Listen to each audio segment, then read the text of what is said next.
start.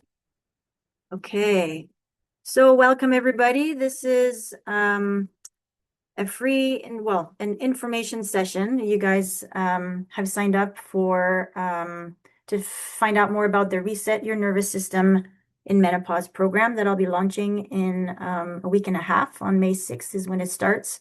So thanks for being here. This is an opportunity for you to learn more about what this is about. Why, so basically what we're going to talk about today is I'm just going to go through some slides that explain a little bit why I believe that the nervous system is a little bit more sensitive and more affected during the menopause transition and beyond. And then I want to share some tools, some two modalities basically that we'll be doing and learning and practicing during this 10-week program. TRE and Applied Neurology. And I have some videos and some examples, and we'll even be doing some drills together. So actually, before we start, I'll just ask you to prepare. If you like scent, if you have something that you like the smell of, it doesn't have to be an essential oil. It can be a candle, a scented candle, or maybe some coffee beans or something that you like the smell of that has, a strong enough scent that it's not just like normal room smell. Have a cloth handy. It can be a sock or a shirt or a towel or something like that. We're going to be doing a drill using some sensory input later on. And I think that's about it. The other things we won't really need any tools for. Actually, I guess if you have a pen or a pencil handy, that would also be useful for later on in the call. Okay, so I guess I should introduce myself. My name is Sarah. Not everybody knows me who are on this call, and I'm happy that my message is reaching more people. So that's great. Thank you for signing up. Sarah Lussier is my name. I am a menopause coach. I'm a personal trainer.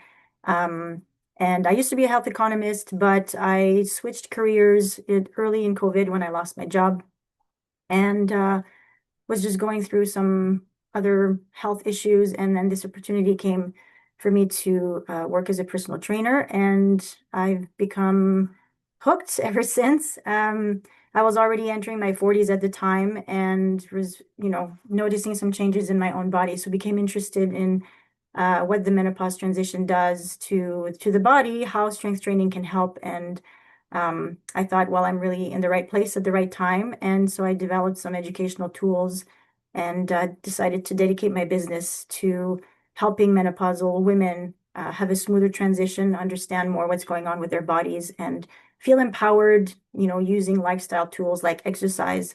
But also, the more I looked into exercise and just, what's going on in the body, and not just from a mobility and movement standpoint, but also from symptoms standpoint, all the what we call menopause symptoms, and we'll talk a little bit more about that in a minute.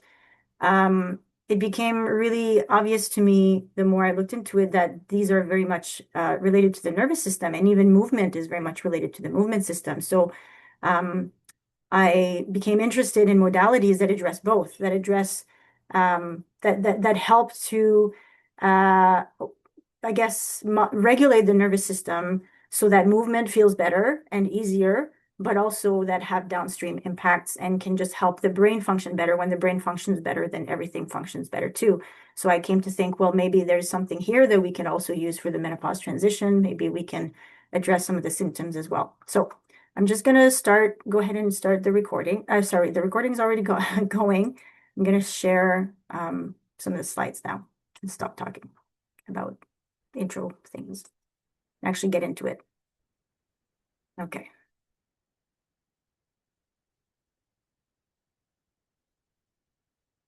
Oh,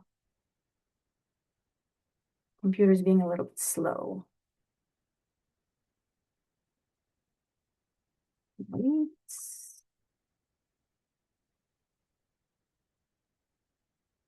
Okay. So as it's loading, I'll just get started. We're going to talk about what is nervous system dysregulation? Why does it happen in menopause? From biologically speaking, what's going on? We're going to talk about how TRE, so tension release exercise, as a practice, what it is and how it can help to regulate the nervous system, and then also applied neurology as a separate but very complementary modality. How can it also help to regulate the nervous system, and how can both be used together to help us in this time of life? And then I'm going to talk about the actual program itself, what to expect. So looking at what happens during our lifetime as a woman, or somebody that has ovaries and a menstrual cycle, in this premenopause period, we have this cycle of estrogen and progesterone rising and falling at different points in time throughout the cycle. And then when we start, getting close to that, the end of our reproductive period and the beginning of this transition into uh, menopause, I guess, we see changes in that cycle. So the first thing that we notice is that we stop ovulating in a predictable way. So when we don't ovulate, then what happens is we don't produce progesterone. So when our ovary sends a follicle, then the follicle then produce then that's what ovulation is. There's an ovum that's released from the follicle, and then when that ovum is released, then the follicle itself creates or generates, releases progesterone. And so we have this sort of cycle of rising estrogen leading up to ovulation, and then after that, with ovulation, then progesterone rises, and there's a um, um, what's the word? Together with progesterone, rise in estrogen as well to help prepare the body for pregnancy if that happens. So what happens then in the perimenopausal period, this period where we're seeing these fluctuations in our hormones, is the first thing that stops happening is we stop producing progesterone in a predictable way every cycle. So we don't have that same, movement together of progesterone and estrogen. And so that ratio that our body is accustomed to kind of gets thrown off. And that has repercussions, as we can tell from our body and all of the symptoms that we experience. And obviously not everybody experiences the same symptoms and to the same extent. So obviously people experience different types of effects in terms of that fall and rise and cycles and everything. Um, let's talk about what those symptoms are. So when we're talking about menopause symptoms, we're really talking about perimenopause symptoms, because for the most part, women, as you know, when we stop menstruating, so after menopause, whatever symptoms we had generally just subside and stop happening. And so what we call as menopause symptoms are actually really, for the most part, happening in that transition when our hormones are less predictable for our brain and for our body. And so our body is adapting and adjusting. And so most of the symptoms that are common to this time of life, to the perimenopause transition, are actually, if you think about them, driven by the brain and our nervous system. So heavy bleeding is, all of our ovarian hormones that are produced by ovaries are actually, signaled by our pituitary gland in our brain. So it's very much a brain-derived thing. Headaches and dizziness and vertigo, those are very much brain-driven. Mood symptoms like anger and rage and mood swings and depression and anxiety and fatigue and brain fog, and those are obviously brain symptoms too. The libido is also driven by the brain. Hot flushes is a temperature regulation issue that happens in the hypothalamus in the brain.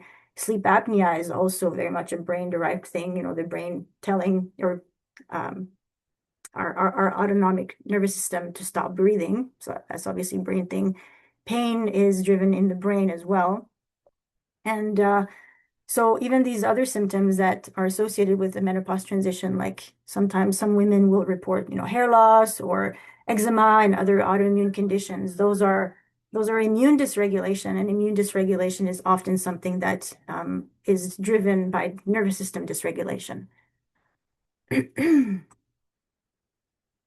So the stages of menopause matter because, as we'll see, I mentioned this briefly earlier. I think you can't see some of the pictures, but there's a little up arrow here at the top. So estrogen, so as progesterone is going down in that initial stage of perimenopause, because we're not ovulating every cycle, so there's kind of a drop. Our body isn't accustomed to that drop in that hormone. And then estrogen is actually responding by spiking up. So not only do we have a drop in progesterone in one of the two hormones, but we now have an increase in the other hormone. And that spiking is obviously different for every woman. Some women don't spike very high, but some women definitely spike. Like on one day, you'll have like extra amounts of estrogen while your progesterone isn't even present. So that that kind of makes sense when you think about um, the symptoms that we just looked at. Um, and the reason for that is hormones are very much impactful of our brain structures and functioning. So there's some research from Cornell University by women's health science neuroscientist Dr. Lisa Mosconi, who's done brain scans of women's brains before menopause and after menopause. And she showed that there's basically what happens is, well, there's many things that happen. There's actually literal shrinkage in the brain that happens during that menopause transition. There's an increase in the density of estrogen receptors. What that means is, all of our tissues in our body essentially have receptors that are there to receive the hormone estrogen and progesterone too. There's progesterone receptors. And then that once it comes and reaches the receptor, then there's an action that happens. So there's a certain amount that are kind of there living in the brain in a sort of normal amount or a baseline amount. And then as the supply of estrogen goes a little bit, becomes a little bit less predictable and it's not as reliable and it's not as high in supply, then the brain goes in a little bit of a crisis mode and actually increases the number of receptors so that any little amount of estrogen that shows up actually gets utilized. So that just demonstrates that there's kind of an energy crisis. It's one of the measures that they use. Um, so with that, there's a change in the neurotransmitters that are created or produced or utilized by the brain. So estrogen is generally associated with neurotransmitters serotonin, dopamine, and norepinephrine. Some of you on the call are psychologists, so you know way more than that than me in terms of what the role of each one is. So this is grossly oversimplifying it, but serotonin is generally one of the neurotransmitters that helps us to feel like happy feelings, right? And so when there's very wildly fluctuating amounts of serotonin, well, that can probably explain why some people will experience mood swings or, sudden fits of rage. Dopamine is a hormone that is about, motivation and rewards. And so when we don't have enough dopamine, perhaps because our estrogen is dipping or kind of going crazy, then we might feel like low energy or lethargy or low motivation and low mood, that kind of thing. Norepinephrine is also related to mood, but typically in this conversation, it's associated with temperature control. So when we have not enough estrogen or too much estrogen, that kind of you can kind of see how that might impact your ability to regulate your temperature. So the hot flushes and the night sweats that come with that. And progesterone is also something that will be impacted with menopause. And there's a study that came out recently that showed also brain scans of a couple of different parts in the brain during two different times of the cycle when progesterone was low. So during the menstrual period, during the period time, and then when progesterone is high, so in the luteal phase. And it showed that together with the amount of progesterone that's in the brain, the actual structures of the brain, not just things like how many receptors there are and neurotransmitters, and not just the function, but the actual structures were impacted. So more progesterone meant more cortical thickness and more gray matter, which is the opposite of brain shrinkage when we think about it. And then progesterone is typically associated with the neurotransmitter GABA, and GABA is one of the calming neurotransmitters. It helps to prevent anxiety. It helps to calm the brain. It helps with sleep.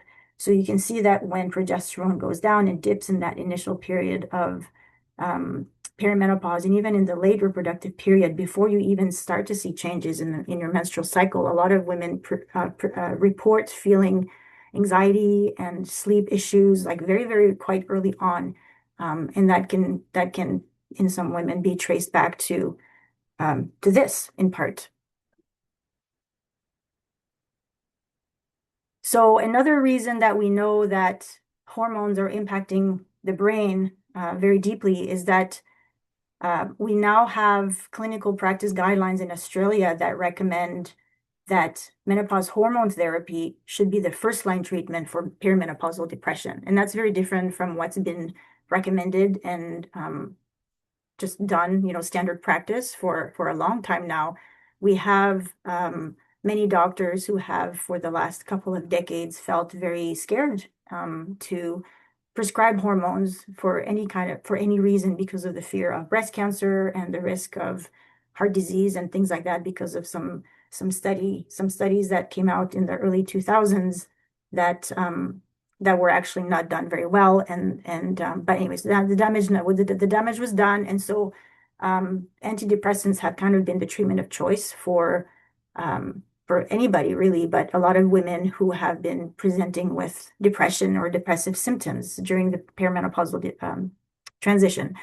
And so now it's recognized that this is actually different and distinct from psychiatric depression and should be treated differently with hormone therapy. That should be the first line treatment. And then there's also studies that from a center in UBC, SEMCOR, the Center for Menstrual Cycle and Ovarian Research.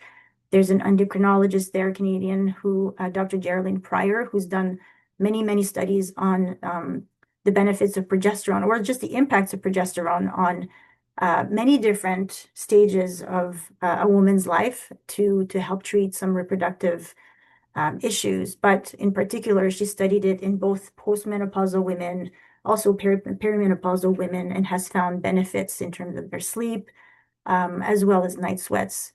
And there's lots of data also that shows that can help with migraines and lots of other brain symptoms. And it makes sense when we kind of think about what we just talked about, how progesterone kind of goes down in that initial stage of perimenopause, and that can throw off some of our neurotransmitters in the brain. So progesterone, even by itself, I mean, usually, typically they're used in a combined regimen, estrogen and progesterone.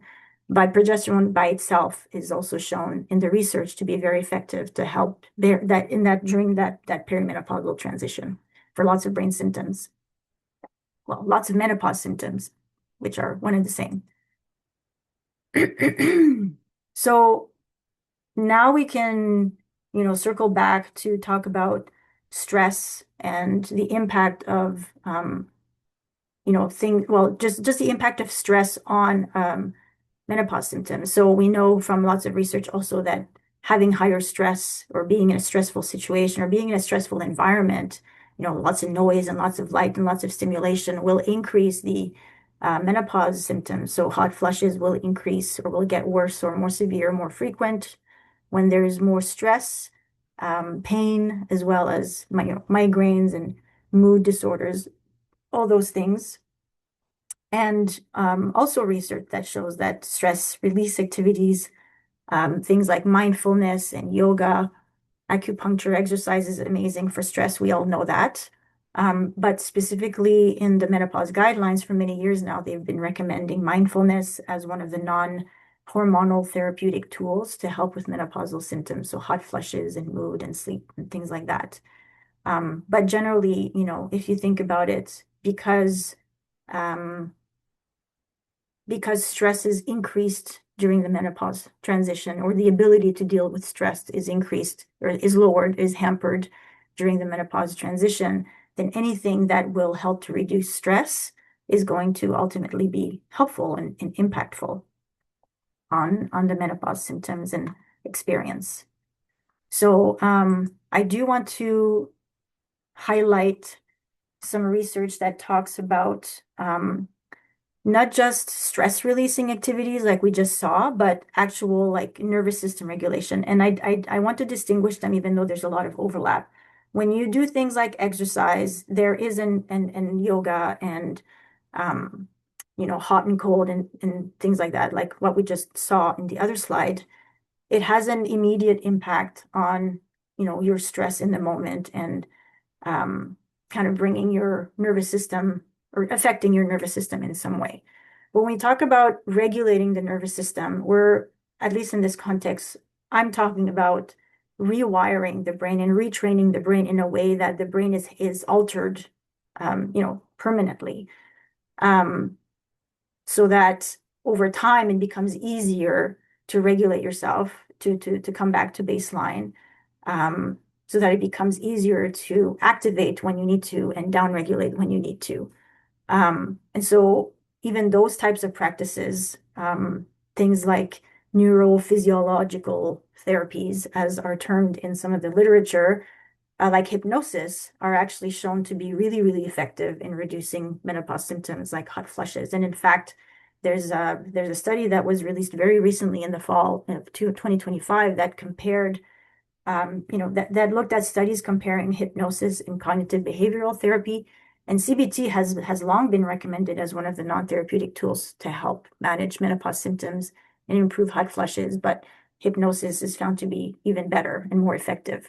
And I believe that the reason that that works is because it has a more um, just profound impact on changing and rewiring the brain. And not that CBT doesn't rewire the brain. I just think that it takes longer for that to happen, perhaps, than hypnosis. Hypnosis just is more effective for some reason and faster. So we don't have studies on, other specific nervous system regulation tools. I mean, there might be, but not necessarily for menopause symptoms. Um, but you can sort of make a jump, or you can deduce or conclude that other practices and modalities that help to regulate and rewire and ultimately rewire the nervous system can also help to improve the menopause symptoms and help to reduce symptoms. So things like breath work, and breath work can also be used to reduce stress in the moment. But I think that done in a particular repetitive way and like in a more targeted way, I guess, understanding, and we're going to do a couple of drills, maybe one drill today, looking at breath, but respiration and breathing can, in a very targeted way, can help to rewire the brain in a way that just, breathing in the moment to reduce your stress can't. TRE we're going to talk about in a minute. And then this picture of this woman, tapping her forehead. I just wanted to highlight also that emotional freedom technique tapping. So EFT tapping is a technique that I'm a big fan of because it helps to reduce stress in the moment, but it really helps to change your perception and mindset of things in the moment. But over time, it actually reduces your reactivity to those same triggers, the same way that these other techniques do. So let's talk about nervous system regulation and what it is, what we're talking about. Or actually, let's first start with what is nervous system dysregulation? If my slide can actually show up. There we go. So I like to use the analogy of the threat bucket. And this is not my analogy. It's analogy by things that I've read about. So think about a bucket. Over time, we accumulate stresses, and there's a little valve there at the bottom that you can see that helps to let out some steam or some stress, but perhaps not enough over a lifetime. And so, there comes a point when that bucket is full, and when it's full, it has to go somewhere. And so then what comes out of the top, or, we have to use the valve to let out some water or some steam or some stress. The outputs, look like pain, tension, migraines, inflammation, chronic disease. If you have poor balance or you have dizziness or vertigo, that's also a sign that there's too much threat, perceived by the brain. It can show up as anxiety or depression, fatigue or tiredness or sleepiness, sleeplessness at night when you actually try to sleep, insomnia, other sleep disruptions. It can show up as cognitive impairment or cognitive trouble. You can't concentrate, you can't remember things, or just general brain fog. It can also show up as like heart palpitations or digestive troubles or respiratory troubles. And it can also show up, if you're a performance athlete, it can also show up as loss of strength or power, so on and so forth. So what is regulation then? How do we regulate? So when we're talking about regulating the nervous system, I like to think of two things. So one is to modulate, like the ability for uh, your system to activate when it needs to in response to its environment and the threats that it detects.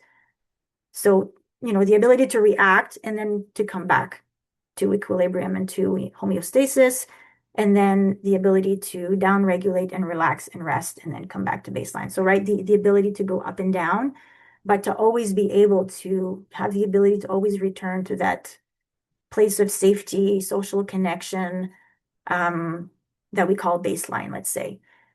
And then another element of being able to regulate is to increase the window of tolerance, right? So what does it take to be thrown out of that baseline? Is it like, or how reactive is your system? Is your system extremely reactive to triggers or to your environment? It doesn't take a lot to be like fight, flight, or to then go into shutdown and freeze, right? And so what we want to do with regulating the nervous system is the ability to just increase that window of tolerance so that it doesn't take so that you can tolerate more stimulus before having to, be thrown out of your safety zone and social connection zone. So let's talk about TRE. So TRE stands for tension and trauma release exercise. It was developed by Dr. David Berceli, he was at the time, I don't know if he still is, a social worker. He worked in conflict zones in Africa and in the Middle East. And he noticed that people, no matter their age, their gender, their culture, their language, they would all react in a very similar physical way by flexing forward when there was like a bomb going off. And then he also noticed that the children would shake in response to those events, but the adults didn't because I guess they didn't want to scare the children. He was really curious about that and he did some more research. He became a massage therapist to learn more about the body. And he also, learned bioenergetics and other modalities that work with the body and releasing trauma. And he kind of asked himself, well, if there's this switch that, creates this forward tension, there must also be an off switch that allows the body to then open up again. If you think about it, people who have a lot of stress, and even if you have a lot of stress in your body, your shoulders will tend to sort of roll forward. You might feel really tight hips. So those are very typical of like a stressed response. You're trying to protect your vital organs, and it's just natural and a natural reaction of your body to any kind of stress, even if it's not a physical stress. Your body becomes protective in a very particular physical way.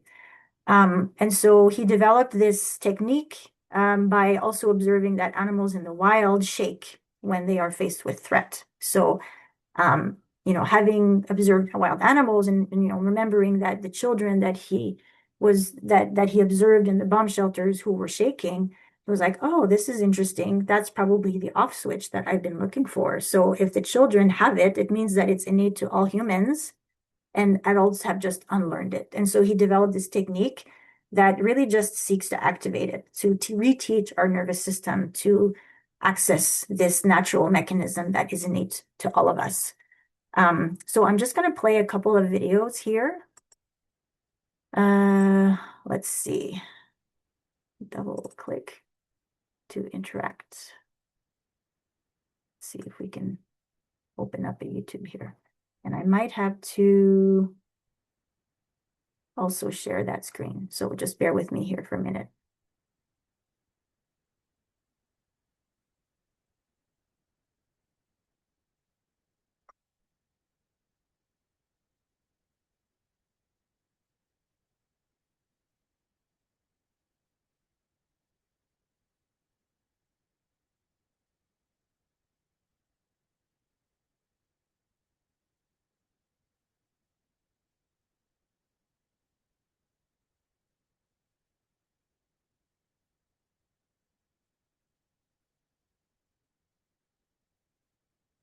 Yep, I think it's time I get a new laptop. There we go.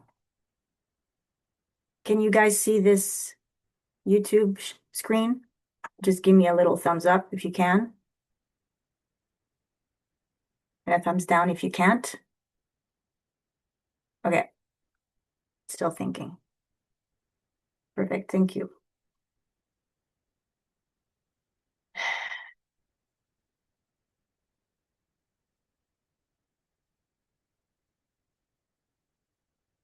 So this is just a testimony from somebody who was in the Army, experienced PTSD, and his experience with the tremor and how it's helped him get over his trauma and the tension in his body. If it'll actually play. There we go. Hi, my name is Arthur Lyon. I am a combat veteran, infantry reconnaissance guy, have about 9 years in the military. So here's my video on how I started shaking on my first TRE workshop, and hopefully this can help you guys. Here I am shaking in my diaphragm. This is the kind of stress I've been holding on to, kind of guarding it and not really releasing it. It's just there. Shaking, moving into my chest. This is where I've had a lot of pain in my upper thoracic, my upper back. I attribute this to a lot of the carrying of body armor, rucksacks, jumping out of airplanes, long runs, that fun military stuff.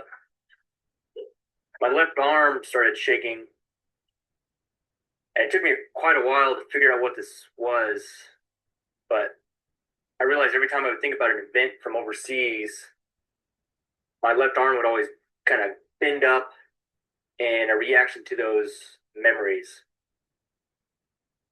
Tied this to kind of the raising of a rifle and of the same event for a protection or a offensive posture.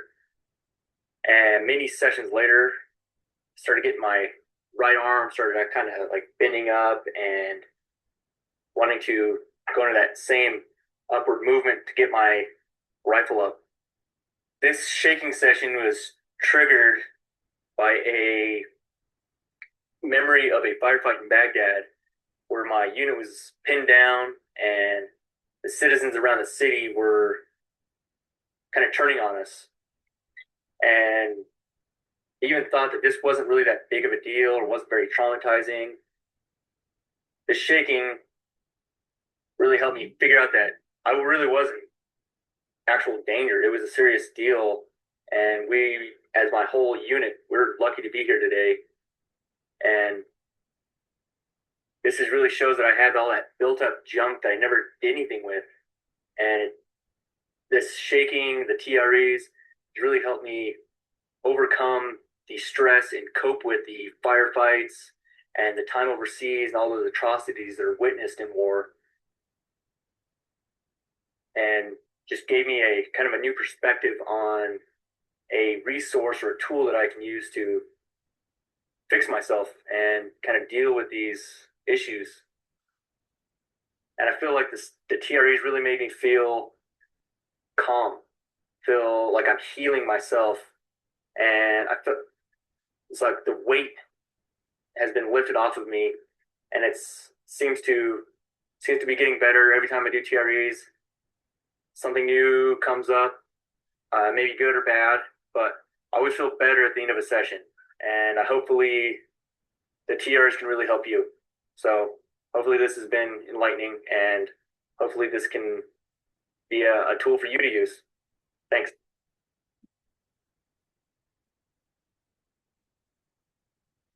All right. I hope that was interesting. I also wanted to show you another video just to show you different types of like what TRE or what the shaking can look like in different bodies. It's not going to look the same for everybody. And it doesn't always, have to look really intense like what we just noticed with that soldier.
So yeah, TRE is a shaking and tremoring and vibration that is initiated by your nervous system. So it kind of does its own thing. Once it's activated, so how we do it is we practice a sequence of 6 exercises and then we go to the floor. That the exercises are really there to sort of help us to feel more embodied, to start to activate some of the muscles that are involved in the fight flight in that flex forward position that help us to get ready to escape. So they kind of almost simulate like a little very, very mild threat.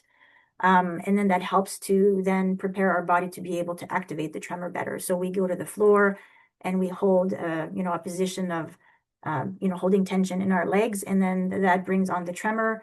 I haven't seen anybody ever so far. I mean, I don't have a ton of experience yet. I'm still a new provider, but from what I've heard from mentors and from the person who developed this method, everybody has this ability and everybody can tremor. Oops, I think there was. Okay. Yeah. So the benefits of TRE are amazing. You'll feel grounded, and safe. It helps to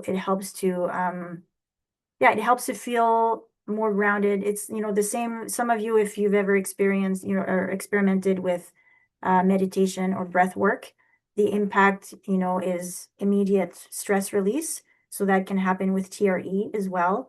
And you usually feel like a sense of something in your body shifts, right? You can sometimes experience like a memory associated with a particular movement, but not always. Like sometimes you'll just shake off and your shoulder will do something, and sometimes a thought comes with it, and sometimes not. Sometimes an emotional reaction can occur. Sometimes an emotional, like physical reaction, like you might get really hot in the face, or you might just start to feel really hot in your body. You might start to sweat with or without a feeling that comes with it. Sometimes there might be an emotional release. So everybody's different. And then every time you TRE will also be different. Um, so when you practice by yourself, when you practice in a group, which is what we're going to do, I'm going to teach you to self-regulate, when to recognize that your body might be like detecting that you feel a little bit threatened, and then you can sort of choose to take a break and rest and come back to baseline, and also give your body, your mind, the opportunity to catch up with what your body has been processing. So applied neurology is the other modality that we're going to be practicing. So it's similar in the sense that applied neurology is just brain retraining. We're doing movements, and we're addressing brain systems basically that might have a deficit. And the way that we know which brain system has a deficit, actually, we don't really need to know which brain system has a deficit. We just need to use a test and the assess and retest method. So what we do is we will choose a movement that we will repeat as our assessment movement. So it could be even just walking across the hallway, or we might be, doing a rotation, or we might be doing like a shoulder abduction or a toe touch, whatever movement we choose. So that kind of establishes our baseline. And then we will do a drill, and then we repeat the movement. And if there's been an opening, or feeling looser, or a bigger range of motion, or things feeling more clunky, less clunky, less pain, then we know that the nervous system has released some threat. It, is detecting less threat. And when there's less threat detected by the brain, well, then there's less defenses that are showing up in our physical tissues. So in the same way that with TRE, when there's stress, when there's threat, you first see the sign of it literally in your body tissues. So with applied neurology, we can tell immediately if a particular drill is considered threatening to the nervous system or not, by how the body is responding, if it's opening up or if it's closing up. So types, different examples of drills, so what we do with applied neurology is we'll slowly work our way up. First, we start with drills that address the nervous system, the dysregulation, like the survival brain. So, if you're feeling a lot of fight flight, then we're going to bring some down regulating drills. If you're feeling really like in a shutdown, depressed, lethargic, well, then your body probably needs some activation of your sympathetic nervous system, so that you're actually, energized to be able to move around and to do stuff. Um, and then we move from those types of regulating drills to addressing other systems in the brain that can also impact threat and actually increase the perception of threat. So, for example, anybody who's had a brain injury or you've had any kind of trauma, or I mean, these things can just happen. Like if you've had any kind of injury, sometimes it can make your brain map of a particular part in your body a little bit blurry if you've had surgery, or if you've had scarring, or if you've had tattoos, right? So anything physical that creates like injury to a part of the body will typically impact your proprioception system. And so being able to find some drills that will um, bring more awareness and sensory input to certain parts of the body, like the ankles and the wrists. And there's areas in the body that have a lot more sensory neurons. And so those are the ones that we would start with, so the feet and the hips, and the hands. And the spine has lots of sensory input neurons too. So activating and moving, bringing some movement and bringing some awareness, with rubbing and with actual touch, that can be really helpful to reduce the threat in the brain because it's clarifying the brain map. Other things include like your vestibular system. So if you have any kind of dizziness or vertigo, or you can't hear well out of one ear, or you've had any kind of brain injury, or you have poor balance, those are all signs that your vestibular system might need a little bit of help. And then that can show up like when your brain is perceiving like I don't know where I am in space. That's really what your vestibular system does. It's there to help you feel where you are in relation to gravity. So if your vestibular system isn't working properly, then it means that you're at greater chance of falling. And so then what your body might do in response to that is just bracing, right? Like using certain parts of your body to prevent falling instead of relying on vestibular system to feel stable. So you might experience more tension in your body. So addressing your vestibular system deficits might actually help to release tension in your body. So there's lots of other examples, like your respiration also provides fuel into your brain, into like your survival brain. If your survival brain doesn't have enough fuel, like oxygen, glucose, well, then the frontal lobe and, the parts that we largely rely on for our daily life, in our work and relationships and everything will suffer. So, bringing some enough fuel so that the survival brain feels more fueled means that there is more fuel left over for our frontal lobe to function and us to function better in our everyday lives and our work and school and everything. And then we also use tools like, to train the visual system. Same idea with the visual system. If there's something that, like, if there's a deficit in one eye, for example, um, it can mean that, or it can cause um, structures to change, because if there's, for example, like if your peripheral vision on one side is blurry, well, then your body is going to feel unsafe because of it, because it doesn't have clear sight or clear detection of what's going on one side. So that can increase the level of threat to your brain. Same thing, your body will brace because it's expecting something threatening to happen on that side. And then over time, that tension can actually literally change the structures of your spine. There's studies now that show that scoliosis is and eye dysfunction go hand in hand. It's unclear from the research which comes first, but according to this type of deficit in your eyes would probably come first. So we can train those types of systems as well to reduce the overall threat in the brain. And when the overall threat is reduced, well, then you just function better. So what you might experience then is just better physical performance. If you're an athlete or you have some strength and some fitness goals, those will just be easier to achieve. But it also improves overall brain function. So you might feel more emotionally regulated, you might improve your cognitive performance, and you might also experience symptom relief, right? So all the symptoms that we talked about earlier related to perimenopause, which are very much in the brain. So the theory is, hypothetically, if you improve your brain, then your nervous system function, then you're also going to reduce those symptoms. So I chose to combine those two because I think that they're a winning combination. So with applied neurology, we get improved movement quality and output. We get improved cognitive functioning because as you reduce threat in your survival brain, your frontal lobe is more online and better functioning. With TRE, you get improved safety, improved grounding, body trust, and connection because you learn to self-regulate, and you also learn to trust your body because your body can heal itself. Because as you watch yourself changing and reducing your reactivity and improving your tolerance to stress, then you start to trust in your body better.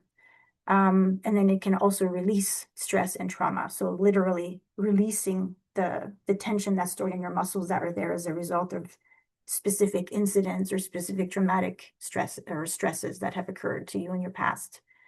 And then both of them combined, I mean, each of them separately and together, they're going to reduce your overall brain threat. They're going to increase your energy, your stress tolerance. They're going to improve your emotional regulation in some way to a certain degree. Most likely they're going to reduce your tension and your pain and other physical symptoms. So I chose to combine the two of them because they've done amazing things for me and they just make sense from a nervous system and perimenopause perspective. So we're starting a 10-week program on May 6th. That's not the week that's coming, but the following week on a Wednesday. We're going to do weekly, so green is TRE session. So we're going to do weekly TRE sessions starting on the Saturday, the 9th. We're going to meet at 8 a.m. on Saturdays in person at 399 Arlington Avenue. That's near downtown, just west of downtown, near the highway. Excuse me. And then on the 6th of May, and then every 3 weeks after that, we're going to meet at 7:30 online, where we're going to be repeating some neuro drills. So we're going to do some of the drills that we're going to do in a minute, but in more fulsome fashion. So we're going to have like a set list of things that we're going to repeat every time, and then we're going to. So week 1, for example, you might respond well to something, but next time you might not respond to that. Maybe on the left side. Now you'll respond more on the right side, or it'll go from left side only to both sides, or maybe you didn't respond well to a vestibular drill the first time, but the second time or the third time you will, right? Because as you train your brain with these, regulation and respiration drills and proprioception drills, then your brain is rewired, your overall threat is lowered, and so then you're able to access more parts of your brain and train them rather than your brain feeling threatened by you addressing those deficits. Sometimes when we go too fast, like if somebody who has really, really severe vestibular dysfunction, and they go see a vestibular physiotherapist and they do these eye exercises and they might start feeling really nauseous. And I've heard some people say, well, my physiotherapist told me that when that happens, it means that it's working. But based on what we know and what we've talked about so far, dizziness is kind of a sign that the nervous system doesn't like it. So it might be better for that patient to not start with the visual and the vestibular drills. It might be better for them to start with some respiration drills or with some proprioception drills or with some vagus nerve massaging drills to help to regulate the nervous system and reduce the threat overall, so that over time they increase their window of tolerance and they can actually go and address the deficit in the vestibular system without adding more threat. So that's what the program is. It starts May 6th, and the last session we'll finish with a TRE session on July 11th. I just want to give you an example of some drills, some neuro drills that, let's say, after May 6th or after May 27th, this is what like a day of practicing neuro drills might look like. So in the morning, you might do 5 minutes of things like, smelling on one nostril, doing an ear massage or a jaw massage, doing some ankle or some wrist circles, doing some rotations with your hip and bouncing. to activate some vestibulars input. So that would be 5 minutes in the morning. Then on your way to work, whether you're walking or biking or driving, then you might do some breathing in the car.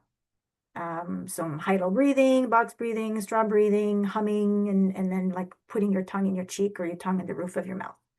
And then at lunchtime, you might repeat some of the breathing drills and some of the maybe less conspicuous drills because you might be like with people.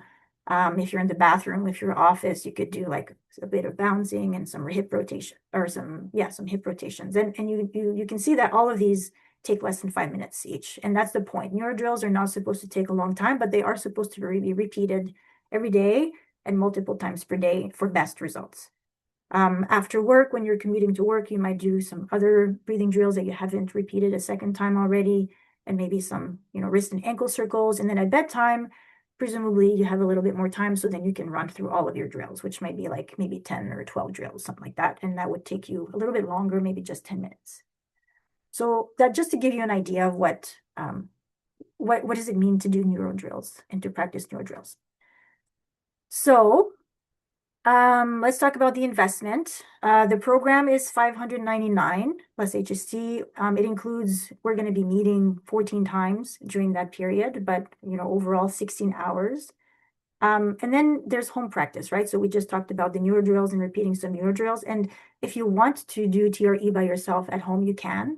It just would add a little like more time, right? Because we are all learning TRE for the first time. And when we're learning TRE, we do the whole practice. We include all of the exercises and the tremoring and then the debrief. But if you were going to do it by yourself after having, practiced, let's say 5 or 10 times, you might feel more comfortable. You might start to feel comfortable. Like you don't need to do all of the exercises every single time. And you can probably start and finish your TRE practice in like 20 to 30 minutes, something like that. So you could like do it once or twice a week if you wanted to add that. Totally optional. It's going to include some progress tracker and drills chart.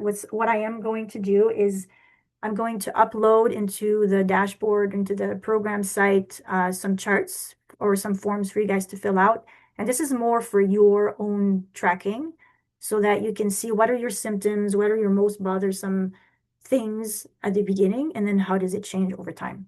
And then it's also going to include some charts first, because certain drills require looking at a piece of paper with like different colors and different shapes and things like that.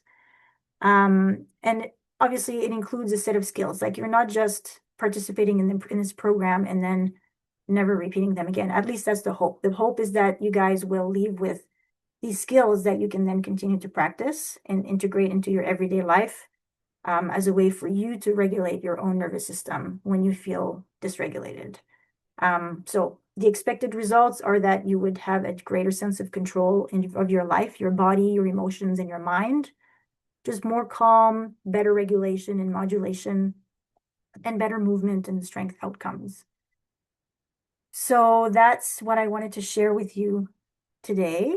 You can sign up for the program on my website under the programs, Reset Your Nervous System in Menopause. And I do want to mention, so for anybody who's already a client of mine, or if you've already been, if you were a participant in my volunteer sessions, throughout my certification process, then I will be giving you an even bigger discount to say thank you. So that's what I wanted to share with you. I don't know if there are any questions so far before we get into some drills. Actually, we don't have very much time. We only have a couple minutes, so maybe we'll have time to do one drill. But are there any questions that anybody wants to ask at this time?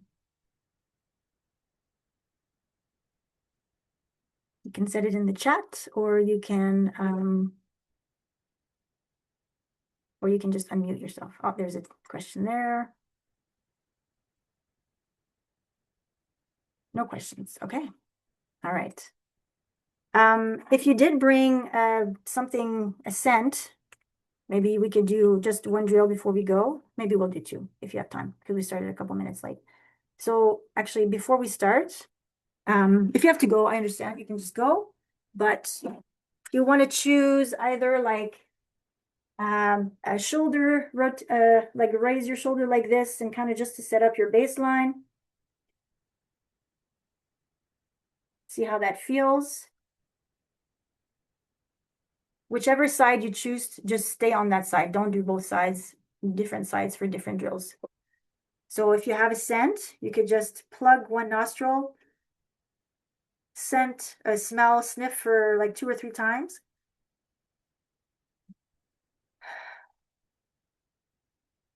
And then repeat the movement. Does it feel tighter? Like for me, my right side, I don't feel like there's a bit more distance here. There's a bit more tension. It might be different for you.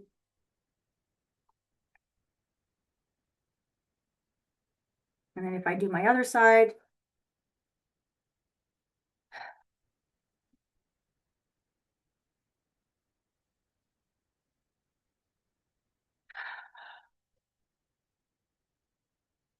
range feels less painful, less tense.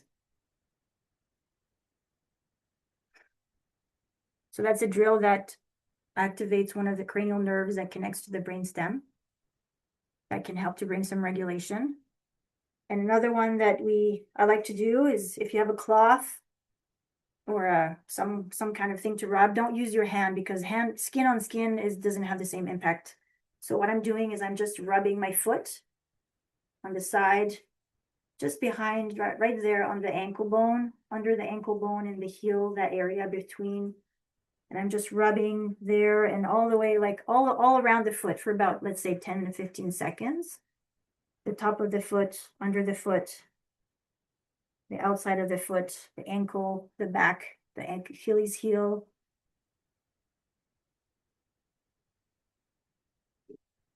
That's it. And then I'm just going to try again. That feels pretty good. Feels even a little closer to my ear than the previous drills. So that one is sensory input, clarifying the brain map of where my different body parts are. That can also help to reduce threat in the brain. So those are 2 examples of neuro drills that you might respond well to. All right, so thank you for being here. I look forward to getting any questions or any feedback. If you do have questions, you can send me an email. I'll send you the slides for today, and this will be recorded, and I'll send you the link. If anybody has questions, you can always contact me with the email address that was in the slides. All right, okay, awesome. Take care. Have a great day, everybody. Enjoy the sunshine. Bye.